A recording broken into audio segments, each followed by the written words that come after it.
हम लोग अपने पहले क्वेश्चन पे, जो कि हमारा पहला क्वेश्चन कहता है कि हम लोग डेटा स्ट्रक्चर के बारे में पढ़ रहे हैं। तो सबसे पहले हमें ये जानना होगा कि डेटा स्ट्रक्चर हमारा होता क्या है। ठीक, डेटा स्ट्रक्चर।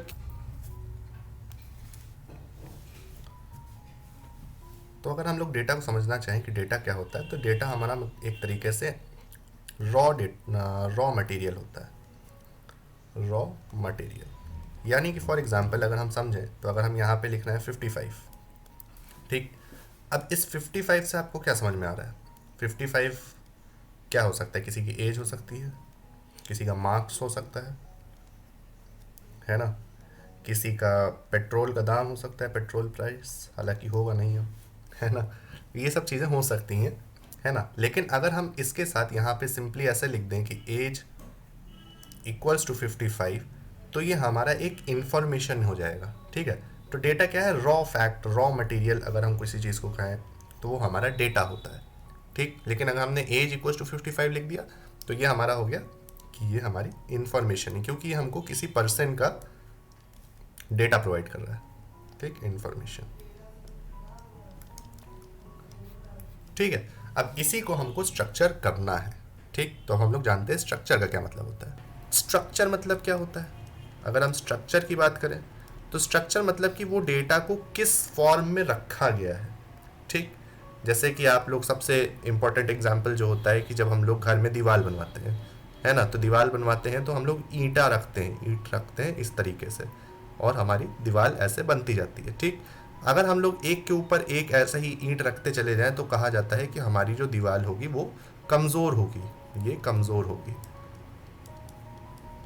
ठीक, लेकिन अगर इसी को अगर हम इस फॉर्मेट में, जो कि नॉर्मल फॉर्मेट है दीवार बनाने का, उसको अगर हम इस तरीके से रखें कि हमारा यहाँ पे एक ऐसे आए और एक ऐसे है, तो हम कहते हैं कि ये दीवार हमारी पर्टिकुलरली ऊपर वाली दीवार से ज़्यादा मजबूत होगी। तो ये हमारा एक स्ट्रक्चरिंग करना है, स्ट्रक्चर बनाना, यानी कि एक फॉर्मेट बनाना जिसके बेसिस पे हमारा कोई भी चीज़ स्टोर करी जा रही है, कोई भी चीज़ बनाई जा रही है। ठीक है, तो इसी को हम कहते हैं स्ट्रक्चर। ठीक, तो अब यहाँ पे हम लोग बात कर रहे हैं डेटा स्ट्रक्चर की। डेटा स्ट्रक्चर यानी कि डेटा जो हमारा है उसको इस फॉर्मेट में अपने पास स्टोर करना कि हमको उसका एफिशिएंट एक्सेस मिल पाए।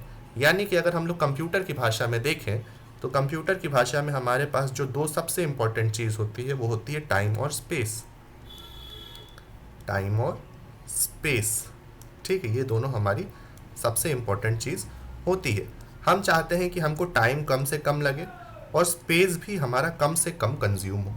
ठीक, तो इन दोनों चीज़ों को हमको मिनिमाइज करना है। इस केस के लिए, इस चीज़ के लिए हम लोग ने डेटा स्ट्रक्चर की पढ़ाई शुरू करी, पहली चीज़। ठीक, अब इसके बाद हम कैसे मिनिमाइज करेंगे? तो अगर आप अपना फ़ोन खोलो और फ़ोन में फ़ोन बुक ढूंढो, ऑन करो, मतलब ओपन करो, कॉन्टैक्ट लिस्ट ओपन करो, तो उसमें आप देखोगे सारे ए के जिससे नाम शुरू होते हैं, फिर बी के जिससे नाम शुरू होते हैं, फिर सी से, फिर डी से।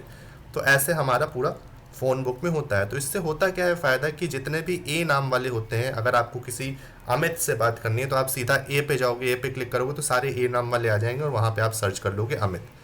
फिर सी से नाम वाले को किसी को सर्च करना हो तो आप सी पे चले जाओगे, डायरेक्टली सर्च कर लोगे, तो आपको कंपैरेटिवली टाइम कम लग रहा है।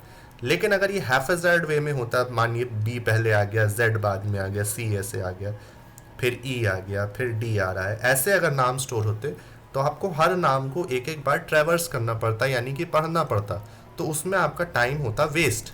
ठीक, टाइम वेस्ट होता।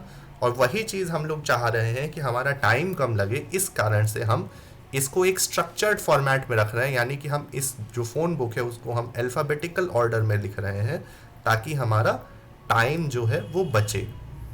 ठीक, टाइम हमारा कम लगे, टाइम कंज्यूम हो, हमारा अच्छी जगहों पे कंज्यूम हो और कम लगे।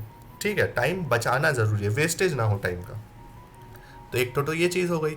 इसी तरीके से अब होता क्या है कि जब भी हम डेटा स्ट्रक्चर की बात करते हैं तो डेटा स्ट्रक्चर हमारा स्पेस से भी सिग्निफाई किया जाता है। क्यों? क्योंकि जब हम कहते हैं कि जो हमारा कंप्यूटर की मेमोरी होती है, ये हमारी मेमोरी है, मेमोरी यानी कि रैम है, तो रैम हमारी बहुत छोटी होती है। ज़्यादा कितनी जीबी की होगी? ज़्यादा 16 GB, 32 GB, है ना। इससे ज़्यादा रैम नहीं होती, वो तो फिर सुपर कंप्यूटर्स में आएंगी, उतना कोई हम लोग नॉर्मल पीपल अफोर्ड नहीं कर सकते। तो अगर इतनी ही मैक्सिमम रैम है, और नॉर्मली अगर हम लोग देखें तो सबके कंप्यूटर में 4 ही GB रैम होती है, ठीक, तो 4 GB रैम में हमको अपने बहुत सारा डेटा जो है उसको एक ऐसे फॉर्मेट में स्टोर करना पड़ता है जिससे कि हम उस रैम को एफिशिएंटली स्टोर कर पाएँ। जैसा कि अगर हम लोग समझें तो हम कहते हैं कि कोई भी हमारा जो प्रोग्राम होता है वो जब रनिंग स्टेट में जाता है तो उसको हम प्रोसेस कहते हैं। ये चीज़ आप ध्यान रखना, program in a running state is known as process. और जब भी कोई प्रोसेस हमारा रनिंग स्टेट में यानी कोई भी प्रोग्राम होता है तो वो हमारा सबसे पहले रैम में जाता है। या आपने आर्किटेक्चर में पढ़ा होगा क्यों रैम में जाता है, क्योंकि हमारा जो प्रोसेसर है, जो हमारा प्रोसेसर होता है वो रैम से कम्युनिकेट करता है, ठीक, प्रोसेसर हमारा रैम से ही कम्युनिकेट करता है। तो अगर कोई प्रोसेस को हमको एग्जीक्यूट कराना है तो हमें सबसे पहले उसको रैम में लेके आना पड़ेगा। ये पहली चीज़ हो गई। तो अब आप खुद ही सोचो कि अगर हमारे पास इतने सारे डेटा हैं, इतने सारी चीज़ें हमारे कंप्यूटर में होती हैं, हमारा ऑपरेटिंग सिस्टम ही 10 GB 12 GB का होता है, ठीक है, तो उसको भी ऑपरेट करना होता है। तो हमारा जो 4 GB की जो रैम होती है वो उसके पास कितना काम होता है, उसके पास कितना डेटा होता है रखने को अपने पास, ठीक है।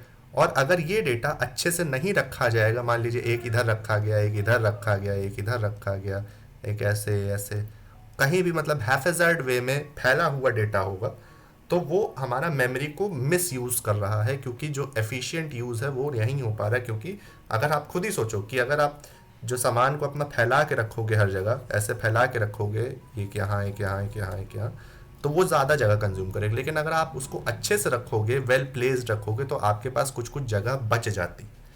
वही कॉन्सेप्ट हमारी मेमोरी के साथ भी है। तो इसी कारण से हम कहते हैं कि अगर हम डेटा स्ट्रक्चर पढ़ रहे हैं तो डेटा स्ट्रक्चर का जो 2 यूज़ है वो यही है कि हमको अपना टाइम बचाना है और स्पेस बचानी है, ठीक, बचाना in the sense efficiently use करना है दोनों चीज़ को। तो उस केस के लिए हम लोग डेटा स्ट्रक्चर पढ़ते हैं।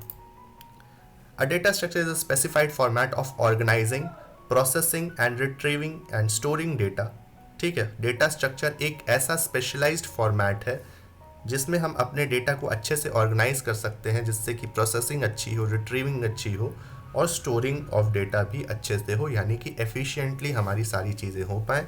अगर हमारा डेटा अच्छे से स्टोर होगा, अच्छे से ऑर्गेनाइज्ड वे में होगा, तो उसकी प्रोसेसिंग भी अच्छे से होएगी, उसमें से हम आसानी से चीज़ों को रिट्रीव कर सकते हैं और डेटा को स्टोरिंग भी अच्छी, हमको मतलब कि ज़्यादा डेटा स्टोर करने की फैसिलिटी भी मिल जाएगी।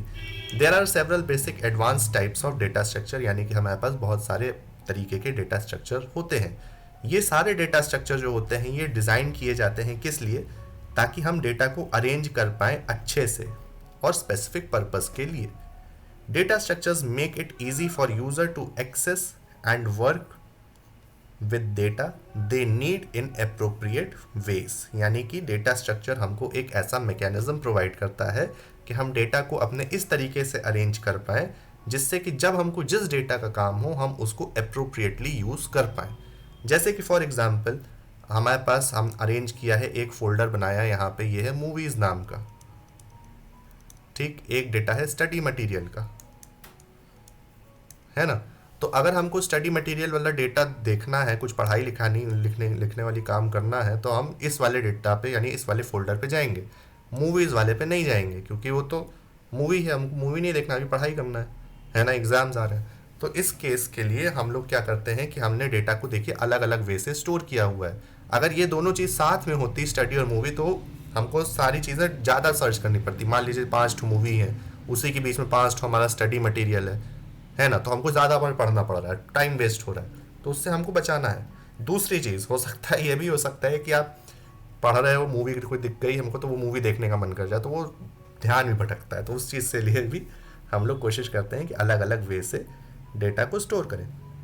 Most importantly data structure frames the organization of information so that machines and human can better understand, यानी कि हमारा ये मोटिव होता है डेटा स्ट्रक्चर में कि हम अपने डेटा को इस तरीके से अरेंज करें, इस तरीके से हम उसको फ्रेम करें कि हम खुद प्लस मशीन भी हमारी उस डेटा को अच्छे से समझ पाए, उसका अच्छे से यूज़ कर पाए।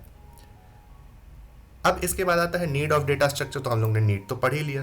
As application are becoming more complex and amount of data is increasing day by day which may cause problems with processing speed, searching data, handling multiple request etc. यानी कि जैसा कि आप सभी जानते हैं कि हमारी एप्लीकेशंस बहुत अच्छी बिकमिंग, मतलब कि बहुत अच्छी अच्छी एप्लीकेशंस बनने लगी हैं। जितनी अच्छी वो एप्लीकेशंस बन रही हैं उतना ही ज़्यादा वो कॉम्प्लेक्सिटी उसकी बढ़ रही है, वो कॉम्प्लेक्स होती चली जा रही है। ठीक है। तो जो वो एप्लीकेशंस बन रही हैं उसमें अगर हमको ये भी हम देख रहे हैं कि वो कितना डेटा हम लोग से डेली बेसिस पे एक्सेस कर रही है, यानी यूज़ कर रही है, स्टोर कर रही है अपने पास। तो अगर इतना इमेंस अमाउंट ऑफ डेटा, अगर आप केवल यूट्यूब ही देखो तो यूट्यूब पे ही डेली बेसिस पे कितने वीडियोस जाते होंगे, और उस वीडियोस को स्टोर करके रखना कैसे, जिससे कि वो एफिशिएंटली स्टोर हो। और क्योंकि इतने सारे वीडियोस जा रहे हैं तो उसको एफिशिएंटली यूज स्टोर तो करना ही पड़ेगा ना, नहीं तो सोचिए कितना मेमोरी खर्च आएगी, है ना।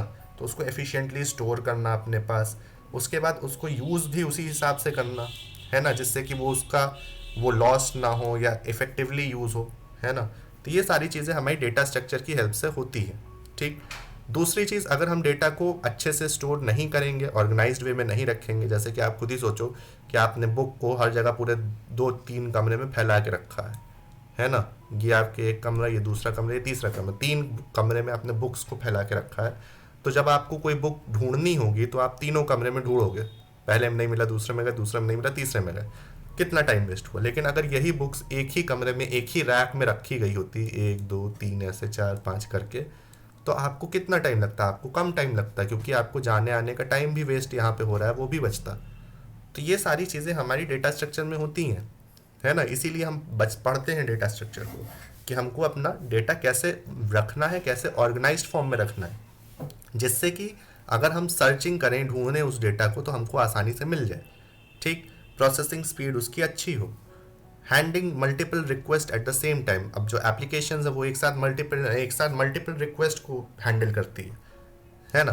तो वो अच्छे से हैंडल कर पाए उसको, वो आसानी से उस रिक्वेस्ट जो आ रही है उसको स्टोर कर पाए, उसको समझ पाए, उसको हैंडल कर पाए। क्योंकि हैंडल करना है तो उसके लिए पर्टिकुलर उसको कुछ ना कुछ डेटा सर्च ही करना पड़ेगा ओवरऑल, है ना। तो सर्चिंग आसान बनानी है, सॉर्टिंग आसान बनानी है, ये सब चीज़ों के लिए हम लोग डेटा स्ट्रक्चर पढ़ते हैं।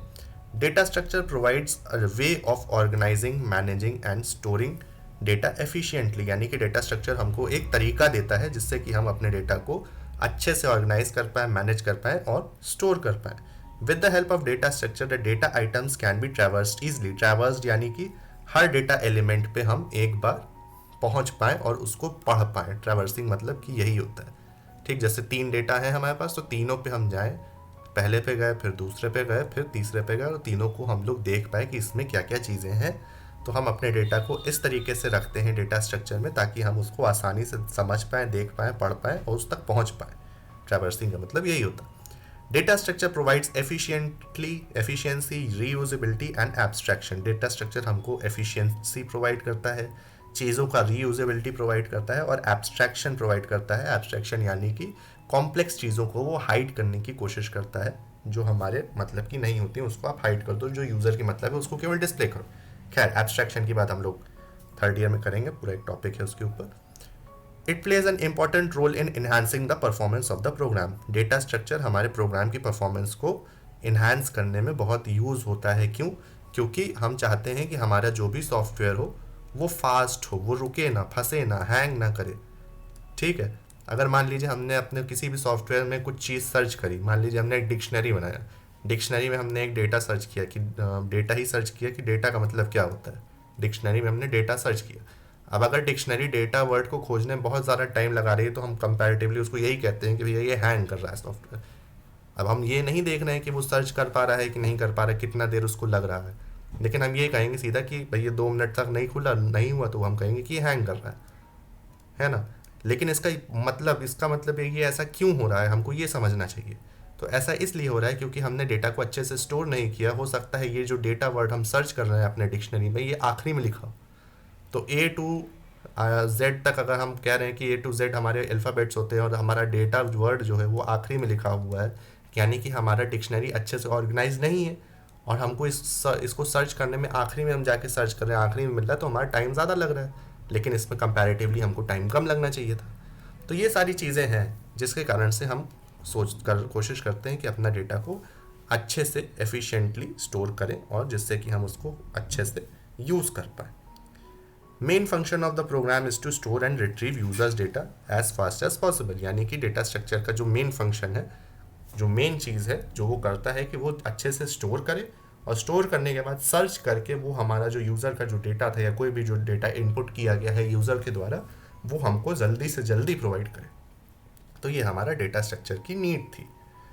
Y to learn data structure में भी वही है कि हमारा जो एफिशिएंटली हम चीज़ों को स्टोर कर पाएँ, अच्छे से यूज़ करें, सर्च अच्छे से करें, जल्दी हमको चीज़ें मिल जाएं, वही सब चीज़ें हमारी डेटा स्ट्रक्चर में हम लोग इसीलिए डेटा स्ट्रक्चर पढ़ते हैं ताकि ये सारी चीज़ें हम लोग जल्दी से कर पाएँ। Data structure and algorithm are two of the most important aspects of computer science. Data structure allow us to organize store data while algorithm allow us to process data in a meaningful way. यानी कि हमको data structure अच्छे से data को organise करना और memory में और डेटा को स्टोर करना, ये सब चीज़ें हमको डेटा स्ट्रक्चर प्रोवाइड करता है. Learning data structure and algorithm will help you become a better programmer. इन दोनों को अगर हम लोग अच्छे से पढ़ते हैं तो हम लोग अच्छे प्रोग्रामर बन सकते हैं.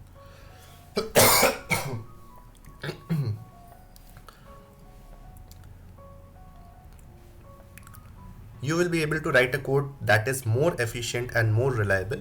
You will also be able to solve problems more quickly and more effectively. यानी कि अगर हम लोग डेटा स्ट्रक्चर अच्छे से आता है तो हम लोग कोड लिख सकते हैं जो कि बहुत एफिशिएंट होगा, बहुत रिलायबल होगा, हैंग नहीं करेगा. रिलायबल मतलब फंसेगा नहीं, हैंग नहीं करेगा, क्रैश नहीं करेगा, है ना.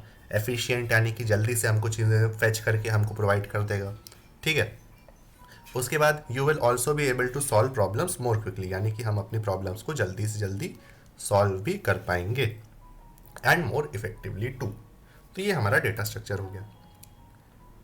अब इसके बाद कितने तरीके के डेटा स्ट्रक्चर होते हैं इसके बारे में थोड़ा सा हम बेसिक नॉलेज ले लें. हमारा पहला डेटा स्ट्रक्चर होता है प्रिमिटिव, दूसरा होता है नॉन प्रिमिटिव. अब प्रिमिटिव यानी कि हमारे बेसिक जो INT, फ्लोट, कैर, ये सब हमारे प्रिमिटिव डेटा स्ट्रक्चर्स होते हैं. जब नॉन प्रिमिटिव की बात करते हैं तो लीनियर आ जाता है, नॉन लीनियर आता है. ये दो तरीके के डेटा स्ट्रक्चर होते हैं. बेसिकली जो हमारा डेटा स्ट्रक्चर का कोर्स है वो यही है, इतना वाला पोर्शन, नॉन प्रिमिटिव वाला. ठीक, नॉन प्रिमिटिव डेटा स्ट्रक्चर हमको पूरी तरीके से पढ़ना है. तो लीनियर है, नॉन लीनियर है, array, static, dynamic, link list हमारे वगैरह वगैरह, ये सारे डेटा स्ट्रक्चर हम लोगों को पढ़ने. इसके बाद हमारा आता है प्रिमिटिव डेटा स्ट्रक्चर. क्या होता है? तो primitive data structure directly operates according to the machines instruction. यानी कि ऐसे डेटा स्ट्रक्चर जो कि डायरेक्टली मशीन के इंस्ट्रक्शन द्वारा रन हो, ऑपरेट हो, वो हमारे प्रिमिटिव डेटा स्ट्रक्चर होते हैं, या इसको हम फंडामेंटल भी कहते हैं, जो कि पहले से प्रिस्क्राइब्ड होते हैं. इनका काम करना, ये कैसे काम करेंगे, ये पहले से हमारे प्रिस्क्राइब्ड हैं. ठीक है. जैसे कैर कैसे काम करेगा, INT कैसे काम करेगा, फ्लोट कैसे काम करेगा, ये सब पहले से दिया गया है. नॉन प्रिमिटिव डेटा स्ट्रक्चर ऐसे डेटा स्ट्रक्चर होते हैं जिनकी वर्किंग हम खुद डिसाइड कर सकते हैं. ठीक. Non primitive data structure are complex data structure that are derived from primitive data structure. जिनकी यानी कि नॉन प्रिमिटिव डेटा स्ट्रक्चर वो होते हैं जिनकी वर्किंग हम खुद डिसाइड कर सकते हैं, लेकिन ये काम करेंगे किसके ऊपर? प्रिमिटिव डेटा स्ट्रक्चर के ऊपर. Non primitive data types are further divided into two categories, यानी कि लीनियर डेटा स्ट्रक्चर और नॉन लीनियर डेटा स्ट्रक्चर. जो हमारे नॉन प्रिमिटिव डेटा टाइप्स हैं या नॉन प्रिमिटिव डेटा स्ट्रक्चर्स होते हैं, वो हमारे फर्दर लीनियर और नॉन लीनियर डेटा स्ट्रक्चर्स में सब डिवाइड किए जाते हैं. लीनियर यानी कि जब हम लीनियर की बात करते हैं तो लीनियर में ही एक वर्ड आता है लाइन. ठीक. लीनियर मतलब होता है line like structure, line like structure, जिसमें कि हम कहते हैं कि हमारा ये चीज़ एक तरीके से लाइन के फॉर्मेट में है ना, एक के बाद एक सीक्वेंशियली चीज़ें हो रही हैं, तो लाइन लाइक स्ट्रक्चर होता है. नॉन लीनियर यानी कि वो लीनियर नहीं है, उसमें लाइन लाइक स्ट्रक्चर नहीं आता. तो ये हमारे दो तरीके के डेटा स्ट्रक्चर्स होते हैं. इसके बाद operations that can be performed on different data structures are.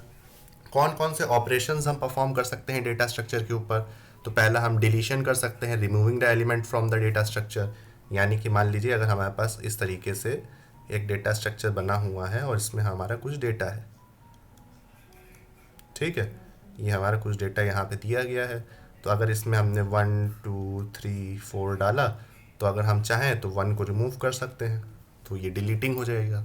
Searching यानी कि जो भी डेटा हमने इनपुट किया है उसमें से डेटा को हमको सर्च करना है. जैसे 3 हमको सर्च करना है तो हम आसानी से सर्च कर पाएँ. उसके बाद ट्रैवर्सिंग, ट्रैवर्सिंग यानी कि जो भी डेटा हमारे अभी मेमोरी में है उसको, हर डेटा को हम पढ़ पाएँ, उसको फेच कर पाएँ, उसको प्रिंट करा पाएँ, ये सब हमारा ट्रैवर्सिंग में आता है। इंसर्शन, हम नया डेटा ऐड कर पाएँ, तो हमने नया डेटा ऐड कर दिया। इसके बाद सॉर्टिंग, हम इसको सॉर्ट कर पाएँ, इधर मतलब इंक्रीजिंग ऑर्डर, डिक्रीजिंग ऑर्डर में 2 3 4 5 5 4 3 2 इस तरीके से हम सॉर्ट कर पाएँ। उसके बाद मर्ज कर पाएँ, यानी कि दो डेटा स्ट्रक्चर की जो वैल्यूज़ हैं उनको हम साथ में मर्ज कर पाएँ, जैसे कि एक और डेटा स्ट्रक्चर मैंने यहाँ बना दिया 6 7 8 9। तो अब इन दोनों को मर्ज करके एक और हमारा बन जाए जिसमें हमारे पास सारे एलिमेंट्स हों 1 2 3 4 5 6 7 8 और 9। तो मर्ज कर पाएँ दो डेटा स्ट्रक्चर्स को, स्प्लिट कर पाएँ, एक डेटा स्ट्रक्चर को और तोड़ के छोटा कर पाएँ।